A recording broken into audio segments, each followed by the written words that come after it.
सी पासोई की कोयला था लाकने कोयला थारीब पोसे बारो सिंगल कोयला था लेरे सोमदा सिबु कोयला की नुंगला अमता येंबियो मैम सिबु कैनोरा सिबु कोयला थाना नुंग लेबनी दा सिबु सिबु कोयला थाना नुंग लेब सिबु सी हाईवे ने ना तौरे अदुदी खर फजना सेंबिरो साबिरो हाइदना मयाम चंगदना होनरे अदुदुगा हौजिक मोइना तौथोरै जिगा यामना तायोनबदा लेरे सिगी कोयला खुथाजिदि यारोय सी कंपनी जे ब्लैक लिस्ट चलन गदौने सी यारोय बसी कोयला खुथाजिदि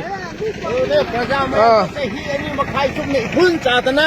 वादना खांग लेरगा सुमाय थबक तौरबदी कैनो प्रजा की इंटरेस्ट करीनो हई अंकित फोंग मोंग लाउन कायरनी करी अवाबदा अवाब पीगिनी मसिमक्से यंगसनबियु NSIDCL की इंजीनियर सु याउदे इंचार्ज सु लेते सैदा रोलर तक खर नुंगदांग ने मी उरोयना पुरक्तना बालू सिंगल खराब कौशल लगा कोयला साबबु याब्रो सी फल प्रजा अखोजे मिट पांगी बनी अखोजु लाइरे प मयाम अमन लेयेबसे कौबिगनु सिबु कोयला थाना नुंगलब सिबु कोयला थाना नुंगलब सिबु डायरेक्ट तुरेन दे कोखलगा तुम पू लाकने तौरीजे